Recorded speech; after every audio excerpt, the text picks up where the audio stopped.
Cox, and welcome back to the Farm to Fame podcast. I have another great guest, another day, another guest that I just love and adore. So pleased to welcome Lynn Ducharme to the podcast. Welcome, Lynn. Thanks, Allie.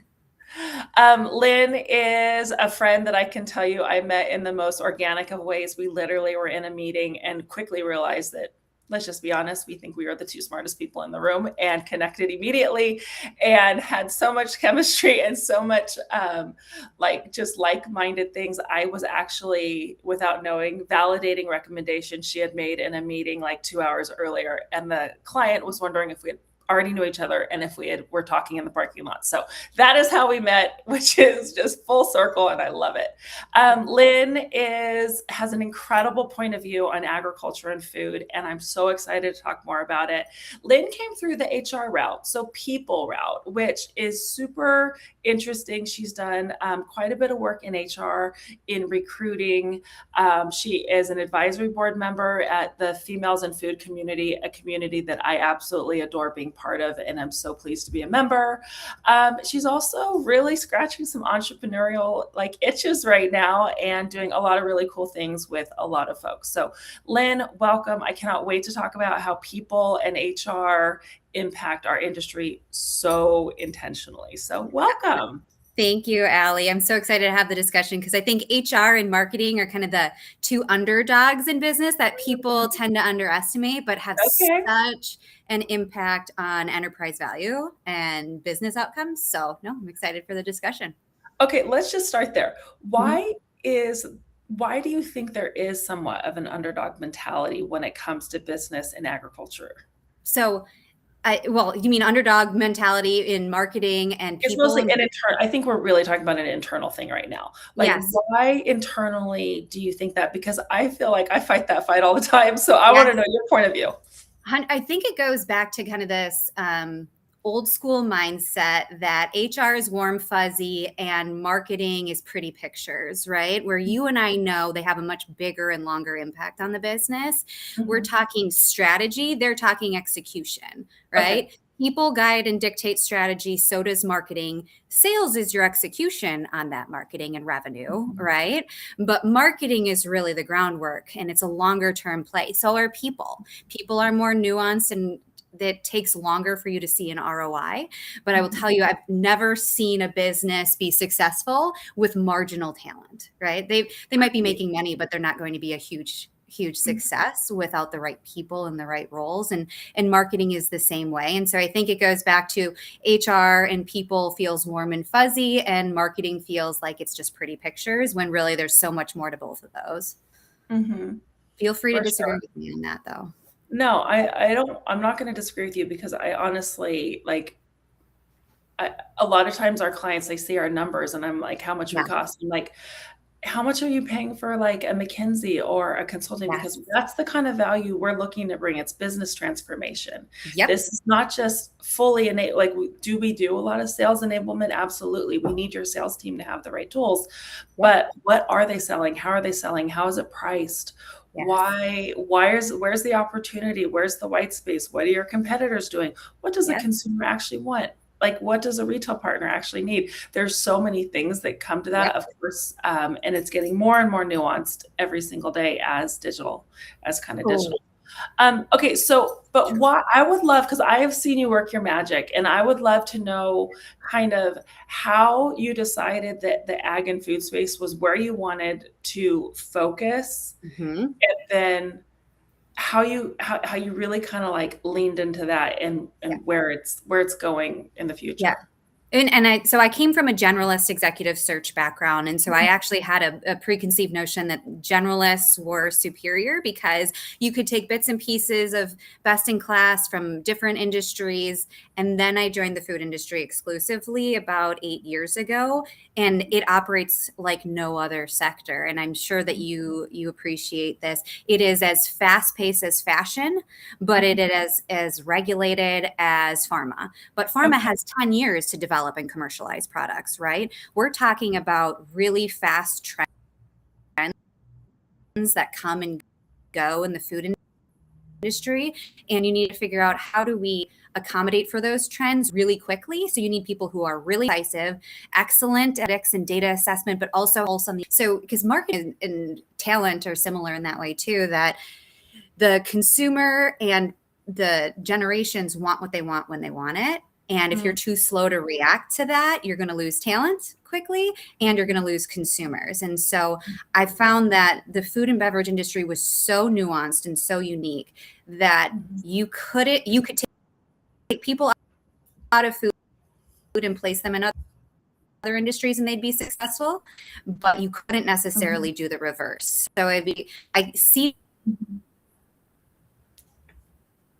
people in the industry and be successful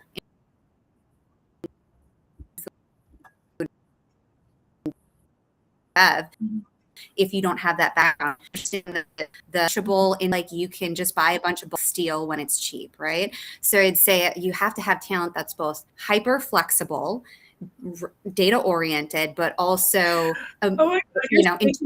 Like you're speaking my whole world right now. This is literally like my whole thing right now. Well, and AI is making it worse. AI is making this harder. But why is that so hard for people to understand? Like it's a perishable. I grew up in fresh produce. So I mean, I was like working the shipping docks. Like I understand. Like, why is it so hard for people from the outside to understand that there is actually a lot of nuance that goes into moving a perishable crop? And even if it's beverage, I mean, I'm sorry, like unless it's an aseptic pack and ready to be like frozen for a couple of years, like it's gotta move. I don't understand why there's not more. I don't understand why there's not more like respect for that, number one. And then number two, I think there is when people get placing, right, when they learn the hard way, right?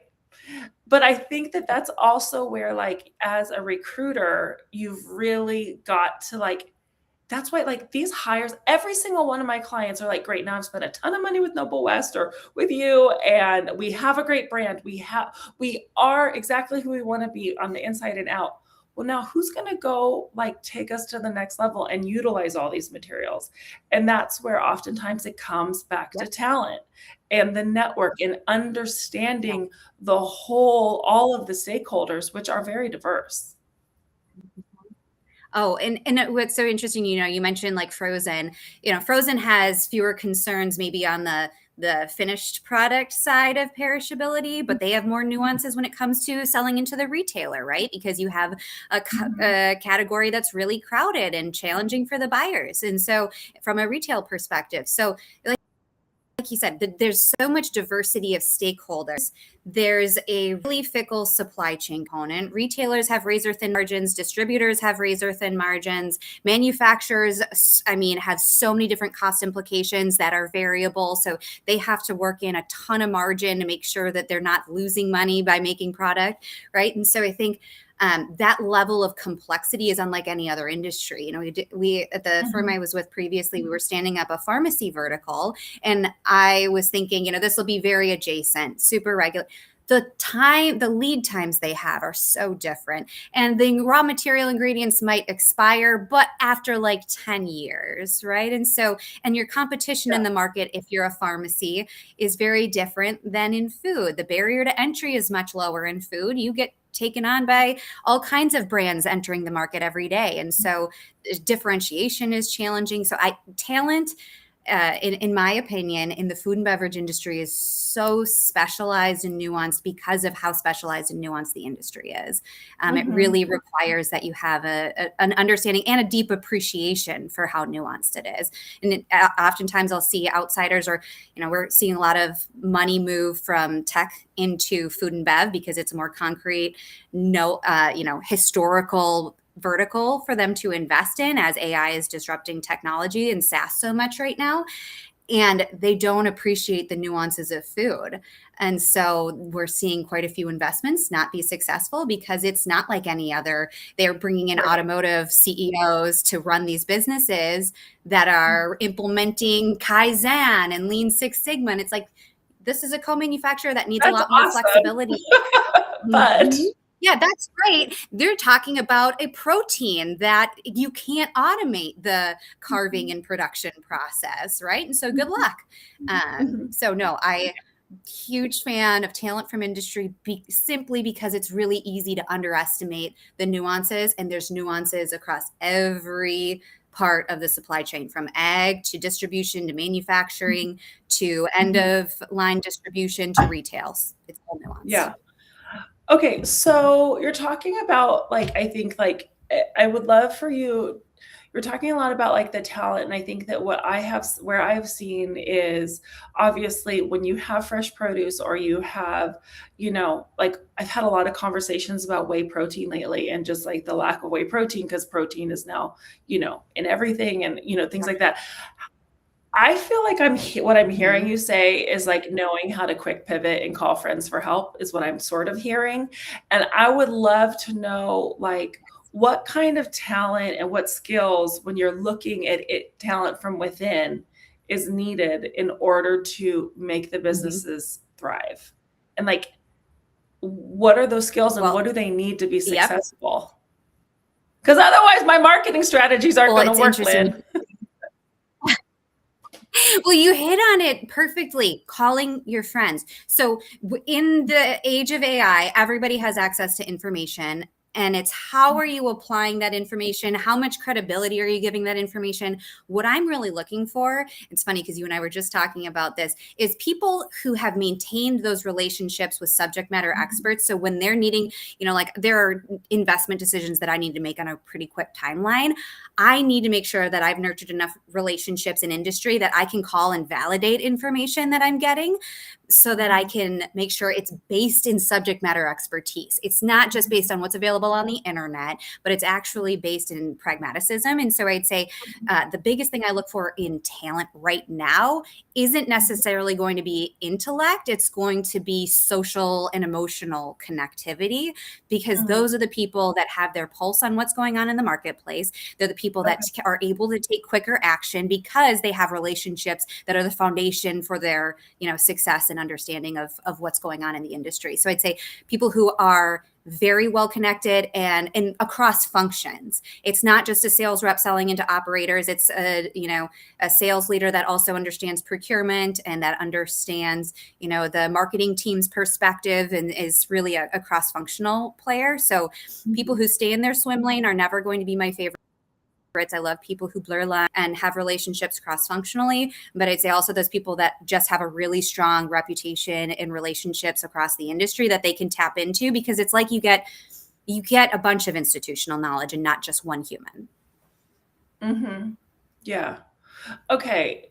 I love that. And how do those people, once you find these unicorns and you put them in these wonderful Mm-hmm. jobs, how then Yep. do they work? Like, how should like I know that you've done a lot of placing of Yep. like sales executives and VP of sales and lots of folks and maybe some CEOs, but really, how do Yep. they work well? What should a marketing team look like, and how do you set those folks up once you place them for success in like call it the majority of Yeah. what the ag industry is, which is not publicly traded companies, which are owner Mm-hmm. operated small boutique businesses that are probably doing, I mean, somebody will fact check me on this, but probably doing anywhere from like 15 to $250 million in business. I think that's the backbone of our entire like food system here. What do Yep. they need in order to be successful?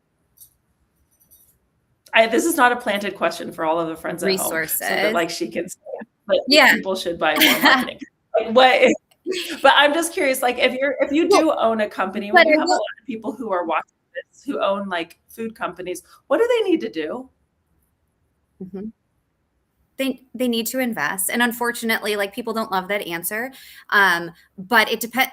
Depending on what your culture is, right? Those people can't just be set up for success because they have a great background and great business acumen.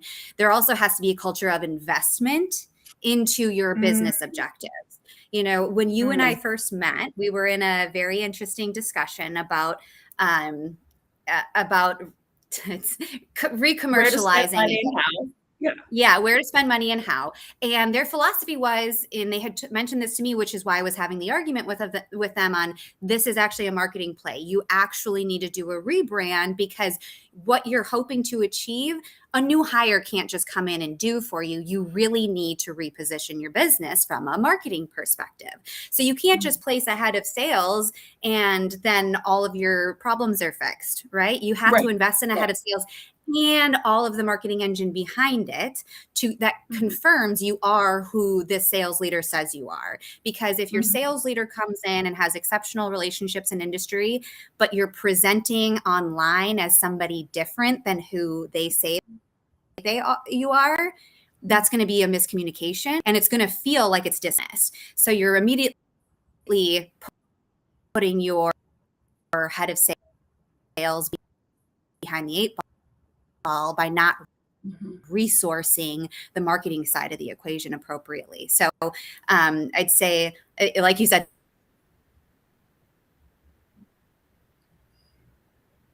like solve your commercial problems, you really need to invest in the marketing, which we.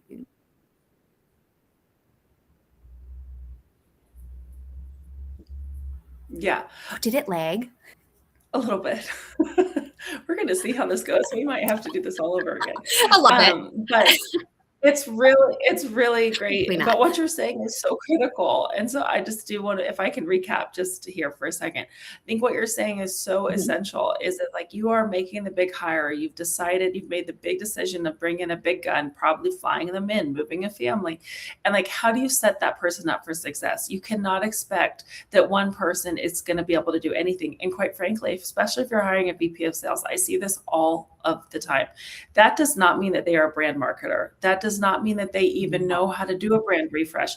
They won't even know how to hold an agency accountable in the right way. So if you do want that very expensive hire to be able to come in and like hit the ground running and leverage their relationships, which they want to do, they need to keep their contacts fresh. Otherwise they lose them. They don't have time for a 6-month rebrand.